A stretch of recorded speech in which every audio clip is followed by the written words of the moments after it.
जय श्री राम। सभी श्रोताओं का मेरे संत कल्याणवाणी चैनल में हार्दिक स्वागत है। आज मैं भगवान राम जी के राम नाम की विशेषता के संबंध की जो बातें हैं वो आपके आगे रखूँगा, जो श्री रामचरितमानस में आई हैं। तो विषय आज का ये है, राम सकल नामन तय अधिका हो नाथ खगन वधिका। यानी नारद जी ने भगवान से ये वरदान मांगा कि प्रभु आपके अनंत नाम हैं और वो नाम एक से बढ़कर एक हैं। तो भी महाराज मैं आपसे ये वरदान मांगता हूँ, उन अनंत नामों में आपका जो राम नाम है वो पापों का नाश करने में सबसे ज़्यादा प्रभावशाली हो जाए। और भगवान ने भी तथास्तु कह दिया। तो इस संक्षेप में मैंने आपको बता दिया कि इस संबंध में आज मैं मुख्यतः से इस संबंध को रखूँगा। बाकी आज की जो कथा है ये बहुत आश्चर्यजनक है और कौतूहल से भी भरपूर है, क्योंकि ये जो प्रसंग है, नाम वाला प्रसंग, भगवान राम जी का और नारद जी का जो संवाद हुआ उसके पीछे भी की भी थोड़ी कहानी मैं आपके आगे संक्षेप में रखूँगा। तो इसमें आज आपको काफ़ी नई नई बातें भी सुनने को मिलेंगी। जैसे नारद जी के मन में भी काम वासना आ गई थी। सबको पता है नारद जी भगवान के परम भक्त हैं और भगवान के अत्यंत प्रिय भी हैं। और नारद जी को राम जी, शिव जी सभी जो है अत्यंत प्यार करते हैं, ये भी बात है। तो इतने प्रिय नारद जी के मन में भी काम भाव आ गया, एक बात। दूसरी बात ये मिलेगी कि नारद जी भगवान के प्रेमी भक्त हैं और नारद जी ने भगवान को श्राप दे दिया। तो यही बात जो है पार्वती माता को भी समझ में नहीं आई। जब शिव जी राम कथा सुना रहे थे, यही प्रश्न किया कि महाराज नारद जी तो भगवान के परम भक्त हैं, फिर भगवान से ऐसी भला क्या गलती हो गई थी जिस कारण नारद जी ने भगवान को श्राप दे दिया। ये कथा मुझे आप विस्तार से सुनाओ। तो ये भी संक्षेप से आपको थोड़ा बहुत सुनने को मिलेगा। और भी कई बातें हैं जो बातें आपको इसमें मैं रखूँगा। तो प्रसंग ये कहाँ से शुरू होता है। भगवान को वनवास हो गया था और सीता जी का वनवास काल में हरण भी हो गया था। तो भगवान पंपा सरोवर के किनारे छोटे भाई लखन जी के साथ विराजमान थे। दुखी तो थे ही सीता जी के हरण से। तो लखन जी को ज्ञान, वैराग्य, भक्ति की रसीली कथाएं कह रहे थे और कहते रहते थे। मतलब ऐसी बातें लखन जी के आगे वो कहते रहते थे। ये प्रसंग श्री रामचरितमानस जी में कई दफ़े आए हैं, ऐसे प्रसंग। तो नारद जी ने मन में सोचा, नारद जी तो भगवान के परम भक्त हैं और वो बेरोक टोक किसी भी लोक में चले जाते हैं, आ जाते हैं, चले जाते हैं। सभी उनका आदर करते हैं, देवता हो, राक्षस हो, दैत्य हो, मनुष्य हो, सब नारद जी का हर जगह आदर होता है, क्योंकि भगवान के प्रेमी भक्त हैं, भगवान के गुण गाते रहते हैं। तो उन्होंने जब देखा कि भगवान आज बहुत दुखी हो रहे हैं और ये दुखी हो रहे हैं, इसमें कारण भी मैं ही हूँ, क्योंकि मैंने ही भगवान को श्राप दिया था कि आपकी पत्नी का आपका अपनी पत्नी से वियोग हो जाए करके। तो उसी वियोग के कारण आज भगवान दुखी हैं। तो आज मुझे जाके भगवान से मिलना चाहिए। तो ये प्रसंग है। तो मैं वो प्रसंग थोड़ा आपके आगे रखना चाहता हूँ कि नारद जी ने भगवान को श्राप क्यों दिया। तो उस प्रसंग को मैं थोड़ा आपके आगे रखना चाहता हूँ। तो प्रसंग को थोड़ा मैं पीछे से लूँगा। ये कथा श्री रामचरितमानस के बालकांड की है, संक्षेप में रखूँगा बिल्कुल। एक दफ़े नारद जी जो है भजन करते करते हिमालय की तरफ जा रहे थे। तो जाते जाते उनको एक सुंदर गुफा दिखाई दी, हरा भरा जंगल था और नीचे एक सुंदर नदी जो है बह रही थी। तो भगवान के भक्त होने की वजह से, सुंदर वातावरण होने से उनको जगह बहुत अच्छी लगी और वो वहाँ गुफा में बैठ गए और सुमिरत हरि श्राप गतिबाधि सहज विमल मन लागी समाधि। तो यद्यपि नारद जी को ऐसा श्राप मिला हुआ है कि आप किसी भी जगह पे ठहर नहीं पाओगे। दक्ष ने उनको यज्ञ दिया था, श्राप दिया था, क्योंकि इनके उपदेश से दक्ष के बहुत सारे संतान जो है मारे गए थे। तो इसलिए श्राप दे दिया, तुम जहाँ रुकते हो कुछ न कुछ गड़बड़ करते हो, इसलिए आप तुम कहीं रुक नहीं पाओगे। तो ऐसा श्राप था। तो आज यहाँ भगवान की याद आई, तो याद आने से उनको समाधि लग गई। समाधि लग गई, बैठ गए वहाँ पे भगवान के ध्यान में। अब उधर स्वर्ग में, स्वर्ग के जो देवता हैं इंद्रदेव, उनके मन में खटपट शुरू हो गई। खटपट ये शुरू हो गई, उनको लगा नारद जी जो जंगल में आज तपस्या कर रहे हैं, हो सकता है इसलिए तपस्या कर रहे हों, ये मेरी गद्दी पे बैठना चाहते हैं। अपने डर से वो डर गए। तो उन्होंने बहुत सारी स्वर्ग की अप्सराएं आदि भेजी नारद जी की तपस्या भंग करने के लिए, और वे आई। बहुत उन्होंने जो भी उनके पास कलाबाजी थी वो सब की। तो खैर नारद जी, उनकी जो कलाबाजी है, जो चालबाजी है, उससे कोई विचलित नहीं हुए, अंत में वे चले गए। अब नारद जी वहाँ से गए, उनके मन में भी एक बात हो गई कि ये मेरा कुछ बिगाड़ नहीं पाए, मुझे अपनी तरफ आकर्षित नहीं कर पाए। ये बीज उनके अंदर बैठ गया और इसी को लेके घूमते घूमते वो कैलाश चले गए शिव जी के पास। शिव जी को प्रणाम किया। शिव जी ने कहा, महाराज कैसे आना हुआ, आज काफ़ी दिनों बाद आ रहे हो, आदि बातें हुई। तो उनके अंदर तो वही बात थी कि कामदेव हमारा कुछ बिगाड़ नहीं पाया। तो ये बात उन्होंने शिव जी के आगे रख दी, महाराज मुझ पर भगवान की कितनी बड़ी कृपा है कि कामदेव आज जो है मेरा कुछ बिगाड़ नहीं पाया। तो ये बात है। तो शिव जी को ये बात अच्छी नहीं लगी। शिव जी भी जानते थे ये सब भगवान की कृपा से ही हुआ। तो शिव जी ने भी उनको कह दिया, नारद जी ये चर्चा आज आपने मेरे आगे तो कर दी, अब लेकिन कभी भी ये चर्चा किसी के सामने मत करना, यहाँ तक कि भगवान के आगे तो बिल्कुल भी मत करना। ये भी उनको सचेत कर दिया। लेकिन नारद जी कहाँ मानने वाले थे, क्योंकि भगवान के प्रिय हैं, उनको तो जो भी बात हो भगवान से तो कहनी ही कहनी है। तो ऐसे करके बीणा लेके गाते गाते सीधा बैकुंठ पहुंच गए वो। और बैकुंठ पहुंच गए तो वहाँ भी वही बात हुई। भगवान तो समझ रहे हैं कि इनके अंदर क्या चल रहा है करके। तो आज भगवान पहली बार उठ के खड़े हो गए गद्दी से, क्योंकि जानते हैं आज जो है अंदर में कुछ दूसरी बात भी है। और भगवान खड़े हो गए, नारद जी ने प्रणाम किया और कहा, आज तो बहुत दिनों बाद आना हुआ नारद जी, क्या हिसाब है, ठीक ठाक है? बोले सब ठीक ठाक है महाराज, सब ठीक ठाक है। यद्यपि शिव जी ने मना कहा था कि वो काम वाली बात वहाँ मत बताना, लेकिन नारद जी ने शुरू से लेके आखिर तक सब कथा भगवान को सुना दी।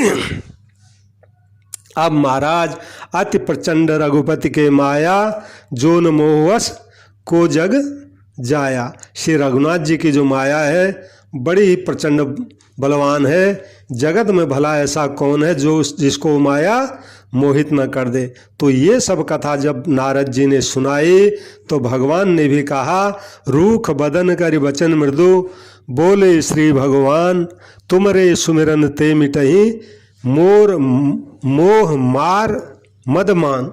भगवान ने कहा, हे नारद मुनि, आपका स्मरण करते ही दूसरों के काम, मोह, मद और अभिमान मिट जाते हैं, तो फिर आपके लिए तो भला कहना ही क्या है, भला आपका काम क्या बिगाड़ सकता है। मुनि सुनिए, मोह तो उसके मन में होता है जिसके हृदय में ज्ञान वैराग्य नहीं है। आप तो महाराज ब्रह्मचर्य व्रत में तत्पर हैं, बड़े धीर बुद्धि हैं, भला कुछ बिगाड़ सकता आपका कुछ है नहीं। तो भगवान ने यद्यपि ये बात बाहर बाहर कही, नारद जी ने भी अभिमान के साथ कहा, प्रभु ये सब आपकी कृपा से ही हुए, हे करुणानिधान। ऐसा जब कहा आपकी कृपा से है, तो भगवान ने मन में विचार कर देखा, इनके मन में अब अभिमान का भारी वृक्ष का अंकुर पैदा हो गया है। मन में ये बात बैठ गई है कि मैंने कामदेव को जीत लिया। और भगवान का भी एक नियम है। क्या नियम है? भक्त के अंदर अगर अभिमान आता है, उसको उखाड़ कर फेंकना, ये भी भगवान अपना कर्तव्य समझते हैं। तो भगवान ने भी मन ही मन संकल्प कर दिया, मैं इस अभिमान को अब उखाड़ के ही फेंकूंगा, क्योंकि सेवकों का भला करना मेरा प्रण है। मैं अवश्य अब वही उपाय करूंगा जिससे नारद जी का तो कल्याण हो जाए और मेरा खेल हो जाए। मुनि कर हित मम कौतुक होई, अवश्य उपाय कर्म में सोई। कौतुक यानी मेरा एक हिसाब से तमाशा हो जाएगा। और इधर नारद जी भगवान के चरणों में सिर नवाकर भगवान के गुण गाते हुए वीणा पर चल पड़े वहाँ से। और उनके हृदय में अभिमान और भी बढ़ गया, क्योंकि शिव जी को भी बता दिया, भगवान को भी बता दिया, सब ने बड़ाई की, वाह भाई वाह, आपने बहुत अच्छा किया। सब बाहर बाहर ही बोला था सब ने। अब महाराज लक्ष्मीपति भगवान ने अपनी माया को प्रेरित किया। अब माया ने जो जो कठिन काम किया वो कथा सुनिए। ये कहते हैं, अब नारद जी का अभिमान उखाड़ने के लिए भगवान ने क्या क्या कुछ किया, ये इस कथा में देखने की बात है। यानी भगवान अपने भक्त की भलाई के लिए क्या कर देते हैं, ये इसमें विशेषता से इस कथा में देखने की बात है। तो भगवान ने माया को बुलाया, उसको आदेश दे दिया क्या क्या करना है। तो उस हरि माया ने क्या किया, नारद जी जिस रास्ते से धरती की तरफ आ रहे थे बैकुंठ, रास्ते में एक 100 योजन यानी 400 कोस का एक सुंदर नगर बना दिया, हाथ के हाथ। उस नगर की भांति भांति की रचनाएं जो हैं बिल्कुल बैकुंठ के समान एकदम, यानी दूसरा बैकुंठ बना दिया रास्ते में, इतना सुंदर। उस नगर में ऐसे सुंदर स्त्री और पुरुष रहते थे मानो बहुत से कामदेव और कामदेव की पत्नी रति ही हों, यानी सुंदर पुरुष थे और सुंदर स्त्रियां थी। सारे उस नगर के ऐसे थे। उस नगर में एक राजा थे जिनका नाम था शीलनिधि, जिसके यहाँ असंख्य घोड़े, हाथी और सेनाओं की टुकड़ियाँ थी। ये सब जो है माया ने बना दिया, थी कुछ नहीं। आकाश में ही नगर बना दिया, राजा बना दिया, सब कुछ बना दिया जो जो होता है राज में। और महाराज, और उस राजा का ऐसा वैभव था, 100 इंद्रों का वैभव भी वैसा नहीं था। महाराज ये सब किसने किया था? ये सब भगवान की माया ने ही अपनी ताकत से रच दिया था, अथवा माया ही इस रूप में बन गई थी। उस नगर की शोभा का वर्णन कैसे किया जाए। और महाराज उस नगर में क्या था, उस राजा की एक राजकुमारी थी, तो वो आज स्वयंवर करना चाहती थी। तो इसलिए वहाँ पे आज अगणित लोगों के देशों के राजा आए हुए थे। तो नारद मुनि ने सोचा कि ये मैं भी चले जाऊं, थोड़ा कैसे हो रहा ब्याह वगैरह। तो खिलवाड़ी मुनि यानी नारद जी, यहाँ पे खिलवाड़ी जो है शब्द उनके लिए लिख दिया गोस्वामी जी ने।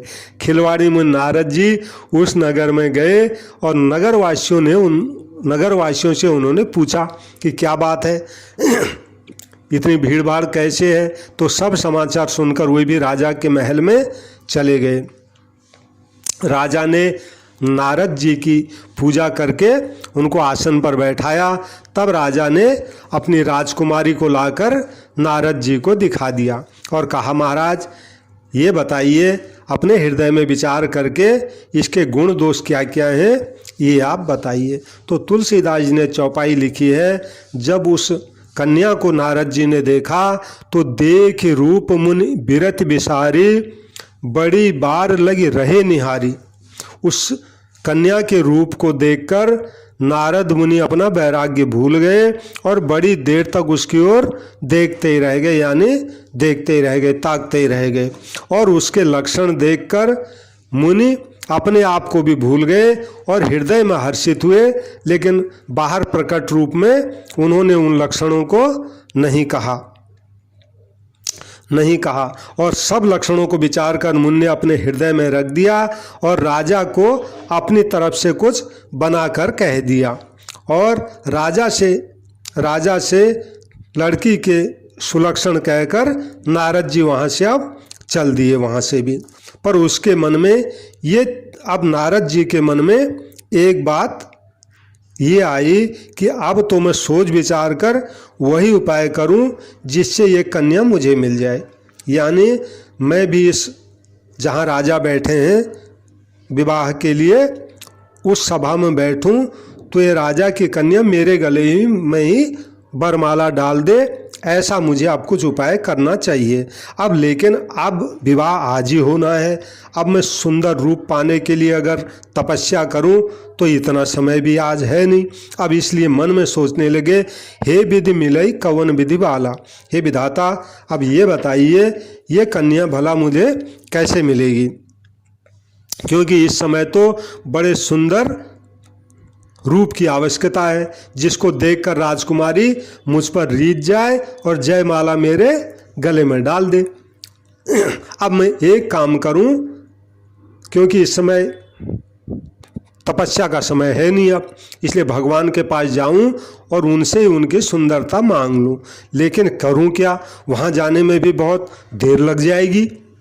लेकिन मोरे हित हरि सम नहीं कोऊं, यही अवसर सहाय सो हूँ। लेकिन मेरा तो भगवान के समान हित करने वाला दूसरा कोई है नहीं, इसलिए हे प्रभु इस समय आप ही मेरी मदद करो। आप कुछ ऐसा भगवान से प्रार्थना कर दी कि आपके सिवाय मैं किसी को जानता नहीं, इतनी बड़ी समस्या है, सुंदर रूप कहाँ से लाऊं, इसलिए आप ही मेरी आप कुछ मदद करो। वहीं रास्ते में ये प्रार्थना भगवान से कर दी। अब भगवान तो हर जगह पे ही बहुविधि विनय कीन ते काला प्रगटे प्रभु कौतुकी कृपाला। ऐसे जब भगवान से उन्होंने प्रार्थना की, भगवान ने ही ये सब लीला रची आज, इसलिए भगवान भी तमाशा देखने के लिए वहाँ प्रकट हो गए भगवान। और जैसे ही नारद जी के सामने अचानक भगवान प्रकट हुए, नारद जी देख करके गदगद हो गए, आंखें उनकी शीतल हो गई, मन बहुत प्रसन्न हो गया कि अब तो मेरा काम बन ही गया। जब याद करने मात्र से भगवान आ गए तो अब आगे का भी काम मेरा बन ही जाएगा। तो नारद जी ने पूरी बात दुखी होकर के भगवान को सुना दी और प्रार्थना की कि आप तो कृपा कीजिए और कृपा करके मेरी महाराज मदद कीजिए। हे प्रभु आप मुझे अपना रूप दे दीजिए और आपके रूप पाए बिना उस राजकन्या को मैं किसी भी प्रकार पा नहीं सकता। और जय विधिनाथ होय हित मोरा, करहूँ सुबेग दास में तोरा। बड़ी सुंदर चौपाई है, नित्य पाठ करने लायक है। हे नाथ जिस तरह मेरा हित हो अब शीघ्र वही कीजिए, क्योंकि मैं आपका दास हूँ। जय विधिनाथ होय हित मोरा, करहूँ सुबेग दास में तोरा। मतलब भगवान ने जो कराना था वो सब वही हो रहा है। तो अपनी माया की इतनी ताकत देख करके दीन दयालु भगवान भी हंसकर मन ही मन हंसकर बोले। भगवान को भी मन ही मन में हंसी आ रही थी कि नारद जी कहाँ पहुँच गए ये। भगवान ने भी कह दिया, हे नारद सुनो, जिस प्रकार आपका परम कल्याण होगा करेंगे हम वही, दूसरा कुछ नहीं करेंगे और हमारा जो वचन है झूठा नहीं होगा। कुपत मांग रुज व्याकुल रोकी, वैद न दे सुनो मुनि जोगी। और साथ में ये भी कह दिया, हे योगी मुनि सुनिए, रोग से व्याकुल रोगी अगर वैद्य से कुपथ्य मांगे तो वैद्य उसको देता नहीं है। इसी प्रकार मैंने भी तुम्हारा भला करने की ठान ली है। और ऐसा कह करके भगवान खुद अंतर्ध्यान हो गए, लेकिन उनको चेता गए कि मैं वही करूँगा जिसमें तुम्हारा भला होगा। अब महाराज यद्यपि भगवान ने बात तो कह दी थी, लेकिन यहाँ पर नारद जी आज जो है उनकी बुद्धि भटक गई थी। नारद जी को ये सब जो बात भगवान ने कही वो तो समझ में आई नहीं। उनको लगा भगवान मेरा भला ही भला करते हैं, तो भगवान ने मुझे अपना रूप दे दिया, अब जाकर मैं वहाँ स्वयंवर में पहुँच जाऊँ। वहाँ पहुँच गए और एक आसन पर जहाँ राजा बैठे हैं वो भी बैठ गए। उनके पास में 2 शिव जी के गण बैठे थे जो ब्राह्मण का रूप लिए हुए थे, लेकिन इधर भगवान ने भगवान की भलाई के लिए उनको कुरूप बना दिया उल्टा। नारद जी का जैसा रूप था वो भी नहीं, उससे भी ज़्यादा कुरूप बना दिया। लेकिन वो जो रूप था कुरूप, वो जो कन्या थी राजा की उसी को दिखाई दिया और किसी को नहीं दिखाई, नारद जी ही दिखाई दिए। लेकिन उनके बगल में जो 2 शिव जी के गण बैठे थे वो सब ये बातें जानते थे कि नारद जी के मन में जो चल रहा है। तो महाराज वो जो है बगल में बैठ के नारद जी की खूब बड़ाई कर रहे थे, कह रहे थे बातें, ऐसे वो कह रहे थे ताकि नारद जी बात सुन लें। और वो चुपचाप सुन भी रहे थे। नारद जी कह रहे थे आज तो नारद जी का इतना सुंदर रूप है, बस कन्या एक दफ़े देख ले तो बरमाला तो समझ लो इनके गले में आज आनी ही आनी है। ऐसे करके वो हंसी उड़ा रहे थे वास्तव में तो। और नारद जी उनकी बातें सुन के बड़े खुश हो रहे थे, बोले अब तो प्रमाण भी मिल गया कि मेरा रूप सुंदर है करके। अब ऐसे महाराज ये सब हो रहा था, लेकिन इस विशेष चरित्र को किसी ने जाना नहीं। केवल राजकन्या जब उधर आई तो उसने वो रूप उनका देखा। तो भगवान ने कैसा रूप बनाया था, भगवान ने नारद जी को बंदर का रूप बना दिया, यानी उनका मुंह जो है बंदर का बना दिया। जब वो जयमाला लेके कन्या आई तो बंदर जैसे रूप वाले को देख करके उसके हृदय में गुस्सा आ गया कि देखो इसको अपनी शकल का पता नहीं है, ये भी आके बैठ गया। तो हुआ क्या कि उसने नारद जी के गले में जयमाला नहीं डाली, आगे से निकल गई वो। नारद जी देखते रह गए, बार बार उसकी तरफ हो जाते आगे कि जयमाला मेरे गले में डाल दे, लेकिन उसने जयमाला डाली नहीं। वो आगे निकल गई और आगे क्या देखा, भगवान वहाँ बैठे हुए हैं। और भगवान बैठे हुए हैं तो उस राजा की कन्या ने वो जयमाला भगवान के गले में डाल दी। और धैर्य नृप तनु तह गयो कृपाला, कुंवर हर्ष मेल्यो जयमाला। और भगवान भी तमाशा देखना था तो वो भी जाके वहाँ बैठ गए आसन पर वहाँ, और उनके गले में ही राजकुमारी ने हर्षित होकर जयमाला डाल दी। और जयमाला डाल दी, दुल्हन ले गए लक्ष्य निवासा, नृप समाज सब भय उदासा। तुलसीदास जी लिखते हैं लक्ष्मी निवास भगवान दुल्हन को ले गए, सारी राजमंडली निराश हो गई।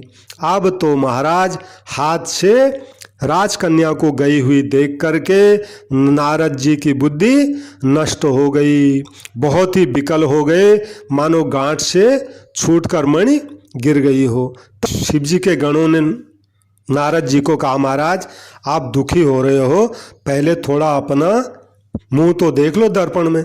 तो नारद जी ने जब पानी में अपना मुख देखा तो महाराज शिव जी के जो गण थे वो भाग गए वहाँ से, क्योंकि अब वो समझ गए कि अब हमारे साथ अब नारद मुनि कुछ न कुछ गड़बड़ करेंगे। अब तो महाराज जब उन्होंने अपना रूप देखा बंदर कैसा, अब तो उनका गुस्सा और बढ़ गया। उन्होंने शिव जी के जो गण थे उनको कठोर शाप दिया। हो निशाचर जाई तुमो, कपटी पापी दो, हंस्यो हमें सो लेहूँ फलो, बहुरे हंसो मुनि को। तुम दोनों कपटी और पापी जाकर अब राक्षस हो। तुमने मेरी खूब हंसी की, अब उसका फल चखो और फिर किसी मुनि की तुम हंसी करना। और फिर उन्होंने जल में अपना रूप देखा तो उनको अपना असली रूप प्राप्त हो गया, यानी अब उनको फिर नारद जी का जो रूप था वही जो है प्राप्त हो गया। यानी भगवान ने जो कराना था माया के द्वारा सब करा दिया और कन्या को ले गए। लेकिन फिर भी उनको संतोष नहीं हुआ नारद जी को। फरकत अधर कोप मन माही, सपद चले कमलापति पाही। अब होंठ फड़क रहे थे गुस्से से, मन में क्रोध भरा था। तुरंत हुए भगवान कमलापति के पास चले, बोले बस जाऊं आज भगवान के पास, अब तो मैं अच्छा नहीं करूँगा। जाके क्या करूँगा? देह हूँ श्राप की मरी हूँ जाई, जगत मोर उपहास कराई। गुस्से में जा रहे हैं और जाते जाते मन में सोच रहे हैं आज तो भगवान को सांप दे दूंगा या उनके आगे सिर पटक कर अपने प्राण दे दूंगा। संसार में उन्होंने मेरी हंसी कराई। और ऐसा जब जा रहे थे भगवान तो बीच ही पंथ मिले धनुजारी, संग रमा सोई राजकुमारी। भगवान बीच रास्ते में ही फिर उनको मिल गए। साथ में माता लक्ष्मी जी भी थी और वो राजकुमारी कन्या भी थी जिसको राजा की सभा से लेके गए थे साथ में। तो भगवान ने मीठी वाणी में कहा, हे मुनि व्याकुल की तरह कहाँ जा रहे हो? ये शब्द सुनते ही अब नारद जी का और गुस्सा भड़क गया। माया के वशीभूत होने के कारण कुछ चेत नहीं रहा, यानी जानते पता तो सब है नहीं, और फिर भी कैसी कैसी बातें कर रहे हैं। नारद जी ने अब सारी भड़ास भगवान के ऊपर निकाल दी। कहने लग गए, तुम दूसरों की संपदा देख नहीं सकते हो, तुम्हारे मन में ईर्ष्या बहुत है, कपट बहुत है। तुमने जो है किसके साथ धोखा नहीं किया, तुम हमेशा धोखा करते हो। समुद्र का मंथन कराया और मंथन में जो महाराज जहर निकला पहले, उसको तुमने देवताओं को जो है बहका करके शिव जी को पिला दिया और शिव जी को पिला दिया और जो है समुद्र से जो लक्ष्मी निकली, जो कौस्तुभ मणि निकली, उसको तुम ले गए।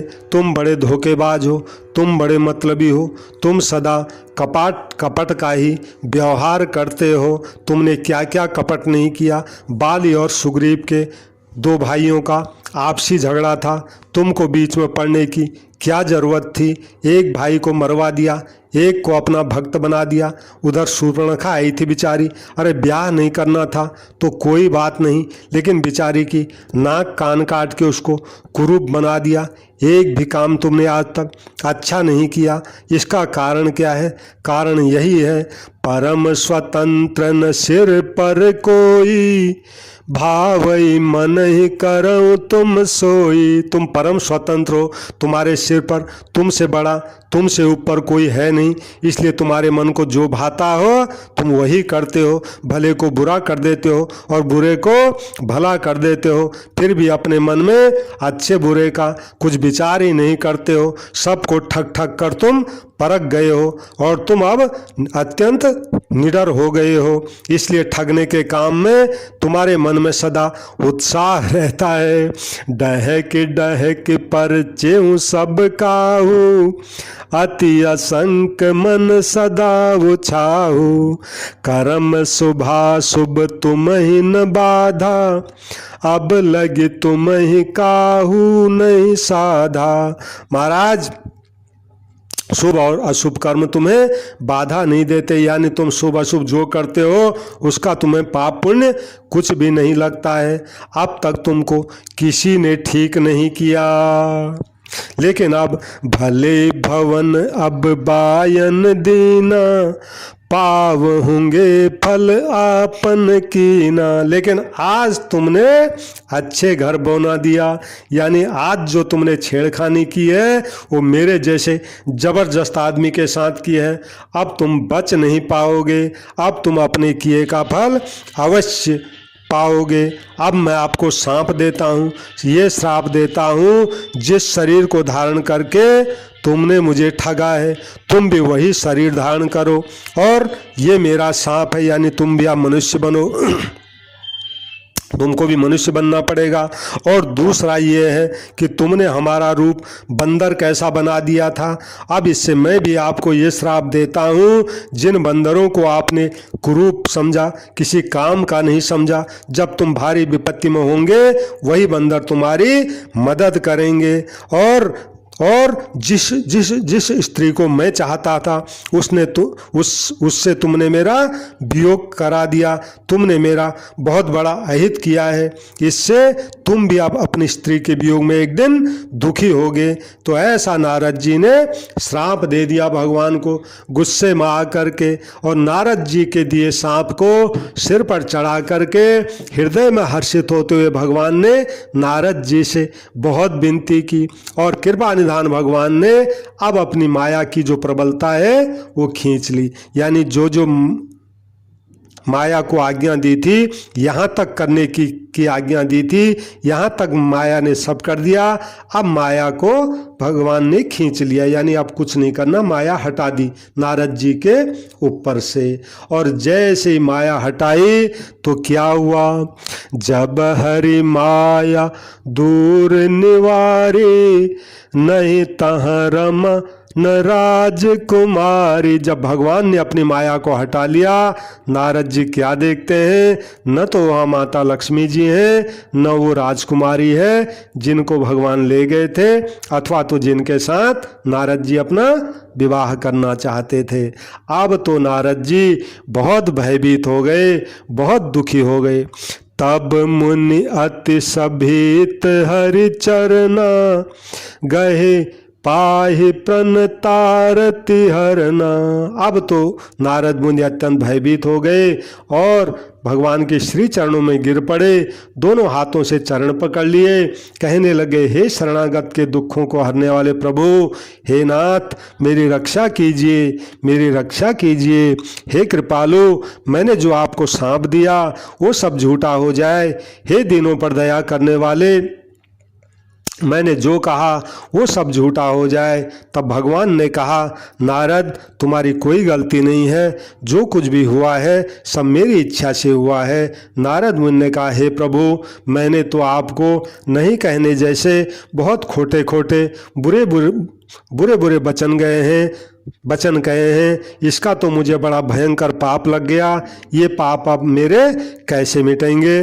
भगवान ने उपाय बताया, जपहु जाय शंकर सतनामा, होई हृदय तुरत विश्रामा। भगवान ने कहा, नारद जी अगर आप पाप के भय से दुखी हो तो जाकर शिव जी के सत नाम का जप करो। शिव जी के सत नाम का एक स्तोत्र आता है, उसका जप करो। उसके जप करने से तुम्हारे हृदय में तुरंत शांति होगी, क्योंकि को नहीं शिव समान प्रिय मोरे, अस परितेत तजऊ जन भोरे। नारद जी, शिव जी के समान मुझे कोई प्रिय नहीं है, इस विश्वास को भूल कर भी कभी मत छोड़ना।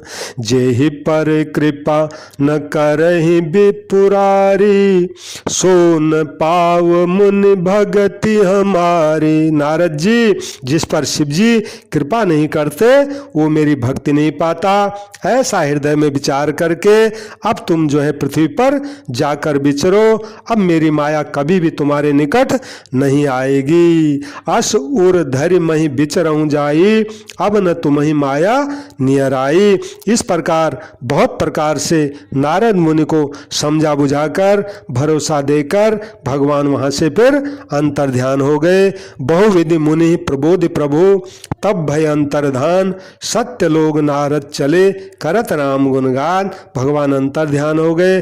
नारद जी भी वहाँ से भगवान श्री रामचंद्र जी के गुणों का गान करते हुए सत्यलोक को चले गए।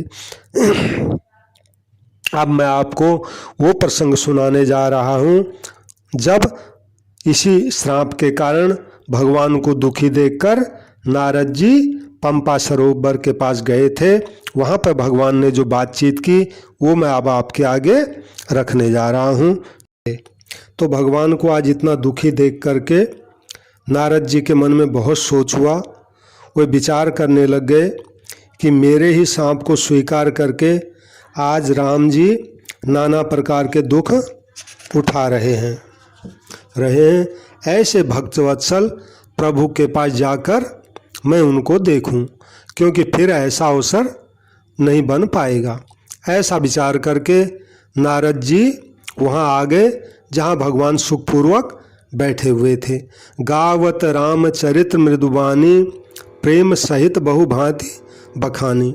तो कोमल वाणी से भगवान का प्रेम के साथ गुणगान करते हुए भगवान के पास आ गए और भगवान को आके दंडवत प्रणाम किया। राम जी ने नारद जी को उठा लिया, बहुत देर तक अपने हृदय से लगाए रखा, फिर स्वागत कुशल पूछकर अपने पास में बैठा लिया। लक्ष्मण जी ने आदर के साथ नारद जी के श्री चरणों को धोया, बहुत प्रकार से विनती करके और प्रभु को मन में प्रसन्न जानकर तब नारद जी कमल के समान हाथ जोड़कर वचन बोले। क्या बोले? हे स्वभाव से ही उदार श्री रघुनाथ जी, सुनिए, आप तो सुंदर, अगम और सुगम सब तरह के वर देने वाले हैं। हे स्वामी, एक बार मैं आपसे मांगता हूँ, वो मुझे दीजिए। यद्यपि आप अंतर्यामी होने से सब जानते हैं कि मैं आपसे कौन सा वर मांगने जा रहा हूँ। तो भगवान ने कहा, नारद मुनि, तुम तो मेरा स्वभाव जानते हो, मैं अपने भक्तों से कभी कुछ छिपाव नहीं करता। भला मेरे पास ऐसी कौन सी प्रिय वस्तु है जो मैं अपने भक्तों को दे नहीं सकूं, है नहीं। मेरे पास जो कुछ है वो सब भक्तों के लिए ही है, ऐसा विश्वास कभी भूल कर भी मत छोड़ना। तो भगवान ने आश्वासन दे दिया, मेरे पास जो है सब भक्तों के लिए है, आप जो है मांग लीजिए। तब नारद जी ने कहा, प्रभु असबर मांगो करूं ढिठाई, मैं आपसे एक महाराज वरदान मांगने जा रहा हूँ। क्या वरदान? बोले, यद्यपि प्रभु के नाम अनेका, श्रुति कह अधिक एक तैका। महाराज, यद्यपि प्रभु आपके अनेकों नाम हैं और वेद कहते हैं कि वे सब नाम एक से बढ़कर एक हैं, तो भी प्रभु मैं ये वर मांगता हूँ, राम सकल नाम मन तय अधिका, हो नाथ अग खग गण बधिका।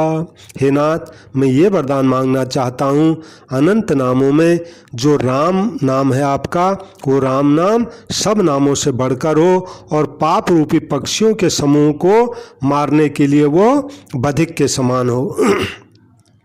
यानी जैसे शिकारी बहुत से पक्षियों को एक साथ मार देता है, ऐसे ही जो पाप रूपी पक्षी हैं उन सब पाप रूपी पक्षियों को राम नाम रूपी बधिक एक साथ मार दे। यानी राम कहने से सारे पाप सब नष्ट हो जाएं एकदम, जैसे शिव जी काशी में करते हैं। काशी में शिव जी क्या करते हैं, जो भी प्राणी मरता है उसके कान में राम बोल देते हैं। मरते समय जब उसका अंतिम श्वास निकलता है उस समय राम बोलते हैं, तो राम सुन के वो अपने प्राण छोड़ देता है और आगे सोचने के लिए उसके पास उस समय बचता नहीं है फिर। तो इसलिए उस एक राम नाम से उसके जन्म जन्मों के किए हुए सारे पाप नष्ट हो जाते हैं और उसका तत्काल कल्याण हो जाता है। तो ये राम नाम की महिमा है। तो यही उन्होंने कहा कि आपका जो राम नाम है वो पापों को मारने में बधिक के समान हो यानी शिकारी के समान हो। और कैसा हो महाराज, राम नाम राका रजनी भगति तव, राम नाम सोई सोम, अपर नाम उडगन विमल, बसों भगत उर व्योम। महाराज आपकी भक्ति पूर्णिमा की रात्रि है, उस पूर्णमासी की रात्रि में आपका जो राम नाम है ये पूर्ण चंद्रमा होकर रहे और अन्य सब नाम तारे के समान हो जाए, और ऐसा राम नाम भक्तों के हृदय में निवास करे। यानी भक्तों के हृदय में आपका राम नाम पूर्णमासी के चंद्रमा की तरह चमकता रहे और अन्य नाम तारों की तरह हो जाए, यानी राम नाम ही खूब ताकतवर हो जाए, ये मतलब हुआ। और ऐसा जब वरदान मांगा, एव मस्तु मुनिसन कहेऊँ कृपा सिंधु रघुनाथ, तब नारद मन हर्षयति प्रभुपद नायो मात। तो कृपा सागर रघुनाथ जी ने भी नारद मुनि से एव मस्तु ऐसा ही हो, यानी तुमने जो कहा है ऐसा ही हो, यानी ऐसे ही होगा। तब नारद जी मन में अत्यंत हर्षित होकर के भगवान के चरणों में फिर उन्होंने अपना सिर नवाया और भगवान को अत्यंत प्रसन्न जान करके कोमल वाणी से बोले, हे राम जी, हे रघुनाथ जी, मेरे मन में एक बहुत दिन से एक संदेह पड़ा हुआ है, मैंने आपसे कहा नहीं, वो वही संदेह है महाराज जब आपने अपनी माया को प्रेरित करके मुझे मोहित किया था और मैं तब अपना विवाह करना चाहता था। महाराज आपने उस दिन मेरा विवाह क्यों नहीं होने दिया, ये मुझे बताइए महाराज। तो उस दिन वो जो शीलनिधि राजा वाली बात है, वो शीलनिधि राजा के कन्या वाली बात नारद जी के मन में चल रही थी कि भगवान ने उस दिन मुझे ब्याह आखिर क्यों नहीं करने दिया। तो आज भगवान यहाँ फुर्सत में बैठे हैं, नारद जी भी हैं, तो इसलिए ये प्रश्न उन्होंने आज भगवान के आगे रख दिया। अब भगवान क्या कहते हैं, सुन मुनि तो ही कहूँ सहरोसा, भजहि जे मोहि तज सकल भरोसा। भगवान ने कहा, हे मुनि सुनो, मैं तुमको हर्ष के साथ कहता हूँ, जो समस्त आशा भरोसा छोड़कर केवल मुझको ही भजते हैं, मैं उनका कितना ख्याल रखता हूँ। करऊँ सदा तिनके रखवारी, जिम बालक राखई महतारी। बोले जो सब आशा भरोसा छोड़कर केवल मेरा ही भरोसा करते हैं, मुझको ही भजते हैं, मैं भी सदा उनकी वैसे ही रखवाली करता हूँ जैसे माँ गोदी के बालक की रक्षा करती है। यानी ऐसे भक्त जो मेरा भरोसा करते हैं वो मेरे लिए मेरे गोदी के बच्चे के समान है। ऐसा गोदी का बच्चा जब दौड़कर आग पकड़ने जाता है, सांप पकड़ने जाता है, तो माता उसको अलग कर देती है, आग और सांप को नहीं पकड़ने देती है। लेकिन जो मेरे ज्ञानी भक्त होते हैं वो खुद समझदार होते हैं, तो वो बात उन भक्तों के लिए मेरी वो बात नहीं है, क्योंकि वे अपनी रक्षा खुद कर लेते हैं। इसलिए जो मेरे ज्ञानी भक्त भी होते हैं वो ज्ञान प्राप्त हो करके फिर भक्ति के मार्ग पे ही चलते हैं, यानी अपने को भगवान के ही भरोसे रखते हैं कि भगवान ही हमारी रक्षा करें। और मेरा जो गोदी का भक्त होता है तो उसको मेरा ही बल होता है, उसको और किसी का भरोसा होता नहीं। लेकिन नारद जी, ये काम क्रोध रूपी जो शत्रु हैं, ये तो चाहे ज्ञानी भक्त हो चाहे प्रेमी भक्त हो, यानी मेरा गोदी का बच्चा हो, सबके पीछे ही लगे रहते हैं ये तो। लेकिन जो ज्ञानी भक्त होता है उसकी जिम्मेदारी उस पर होती है, वो काम क्रोध आदि को खुद ही अपने काबू में करता है। कैसे करता है वो जाने, मेरी कृपा से करता है। लेकिन जो मेरे भक्त होते हैं, गोदी के बच्चे होते हैं, उनकी जिम्मेदारी मुझ पर होती है, यानी उनकी रक्षा सब तरफ से काम क्रोध आदि से मैं ही करता हूँ, ये मतलब होता है। इसलिए नारद जी, काम क्रोध लोभ मद मोह आदि अज्ञान की जो प्रबल सेना है, इनमें भी जो माया रूपी साक्षात स्त्री है, ये तो बहुत ज़्यादा दारुण दुख देने वाली है। नारद जी को बता दिया कि अगर तुम ब्याह कर लेते तो तुम्हारा साधन भजन सब चौपट हो जाता, ये मतलब हुआ। और यहाँ पर अब थोड़ा भगवान ने स्त्रियों के संबंध में वो थोड़ा बताया है। सुन मुनि कह पुराण श्रुति संता, मोह विपिन कहु नारी बसंता। हे मुनि सुनो, वेद पुराण संत सभी कहते हैं कि मोह रूपी वन को हरा भरा करने के लिए स्त्री बसंत ऋतु के समान है, यानी स्त्री शांत में हो तो मोह बढ़ते जाता है।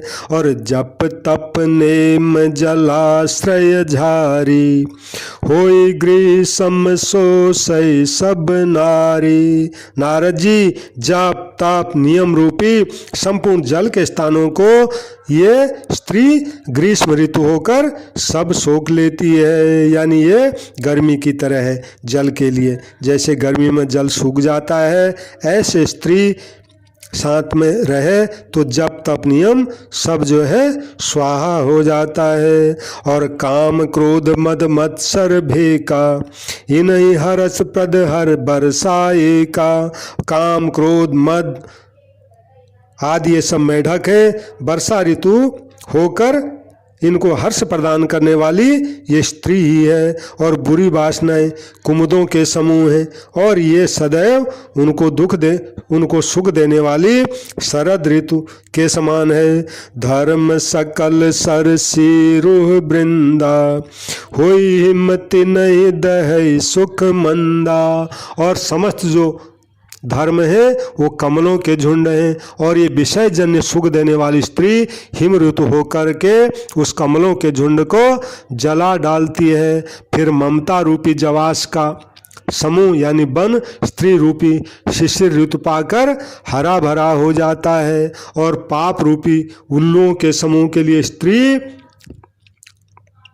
उनको सुख देने वाली घोर अंधकारमयी रात्रि है। और बुद्धि बलशील सत्य सब मीना, बन से समत्रिय कहीं प्रवीणा। नारद जी, ये बुद्धि बल शील और सत्य ये सब मछलियों के समान है, और उन मछलियों को फंसाकर नष्ट करने के लिए स्त्री बंसी के समान है।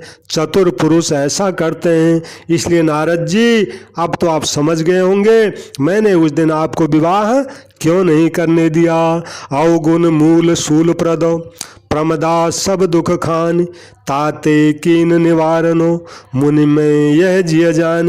ये जो युवती स्त्री है नारद जी, ये अवगुणों की मूल है, बहुत पीड़ा देने वाली है, सब दुखों की खान है।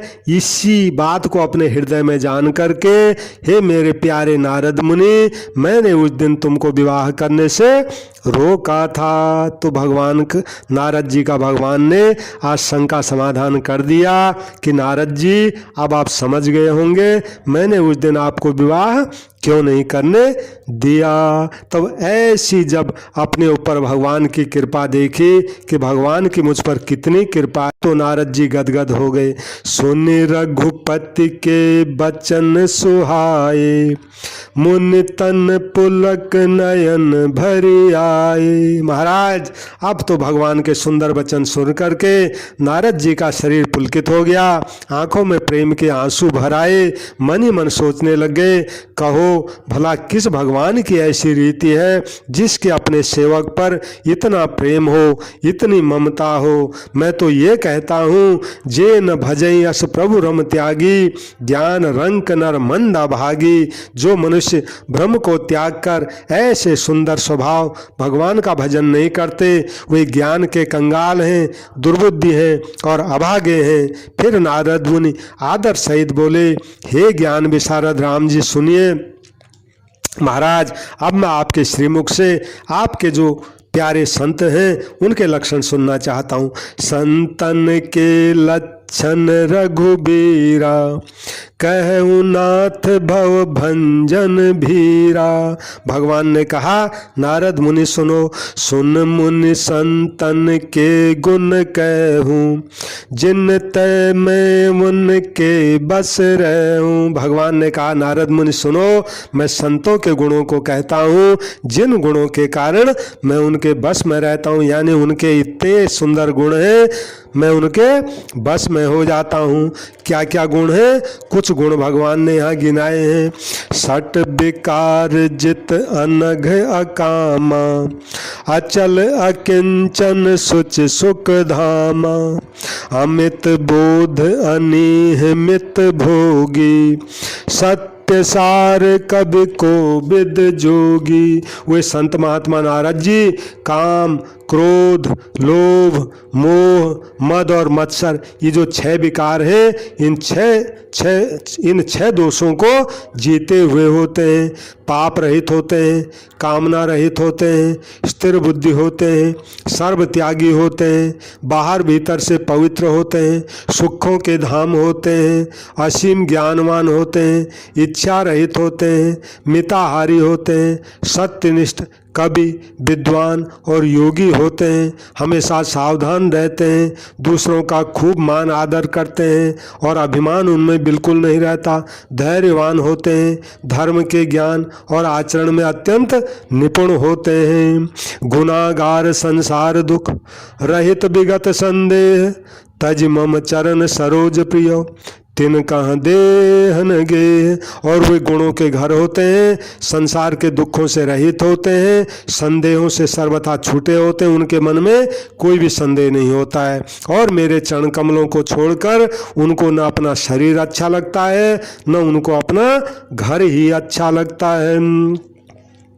कानों से अपने गुण जब वो सुनते हैं तो उनको बहुत संकोच होता है और दूसरे के गुणों को वो हर्षित होकर सुनते हैं। सम और शीतल रहते हैं, न्याय का कभी त्याग नहीं करते, बिल्कुल सरल स्वभाव होते हैं, सभी से प्रेम करते हैं। जप तप व्रत दम संयम नेमा, गुरु गोविंद विप्र पद प्रेमा।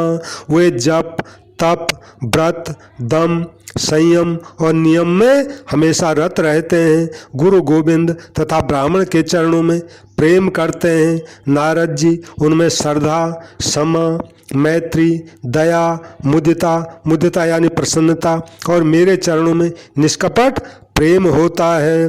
और वैराग्य, विवेक, विनय, विज्ञान और वेद पुराण का यथार्थ उनमें ज्ञान रहता है। और वे दंभ, अभिमान और मद कभी नहीं करते तथा भूल कर भी कभी कुमार्ग पर पैर नहीं देते।